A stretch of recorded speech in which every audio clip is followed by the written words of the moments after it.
Tired of your Wix store feeling like a disorganized garage sale instead of a curated boutique? Let's transform that by creating distinct shopping experiences within your Wix website, offering different items in different stores. Step 1. Decide if you want separate stores or to use categories. If you want separate stores, duplicate your entire site. To duplicate your site, find Site Actions in the settings, then click Duplicate Site. If you want to use categories from your Wix dashboard, click Products, and then Categories to organize your products.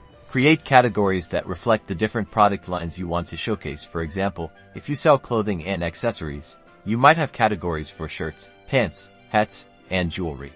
Now comes the fun part, design. Within each category page, customize the layout, colors, and fonts to perfectly match the aesthetic of the products you're selling. Think minimalist for modern art, or vintage fonts for antique finds. Don't forget targeted marketing.